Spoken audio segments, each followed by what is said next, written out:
অবশেষে দীঘা পৌঁছে গেলাম। বিচের পাশে আমাদের রুম। এই যে সবাই আছে। পার্থ হাফ প্যান্ট পরেই চলে এসছে বনগা থেকে। আর এই হচ্ছে আমাদের হোটেল।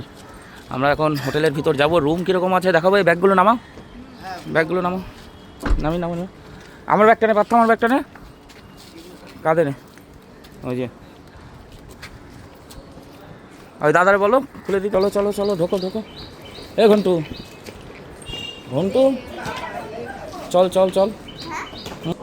তো এখন নাম এন্ট্রি চলছে, সব রিসিপশনে আছি। তো কীরকম রুম সব আপনাদের সামনে অবশ্যই তুলে ধরার চেষ্টা করব। হ্যাঁ হ্যাঁ, আমরা এখন লিফটে আছি। লিফটে করে 4 ফ্লোরে যাচ্ছি। আমি ঘন্টু, এই যে ঘন্টু আছে। আমাদের রুম কীরকম অবশ্যই আপনাদের সামনে তুলে ধরার চেষ্টা করব। তো আমরা চলে এসেছি রুমে। এই হচ্ছে রুম, দেখতে পারেন। এই পাখি আছে, ঘন্টু এসে শুয়ে পড়েছে। আর এই হচ্ছে ওয়াশরুম। আর এই যে এখান থেকে দেখাতে পাচ্ছি চারিদিকে হোটেল, একদম বিচের পাশেই, বেশি দূর না বিচ এখান থেকে। এই দেখুন, এই দেখুন।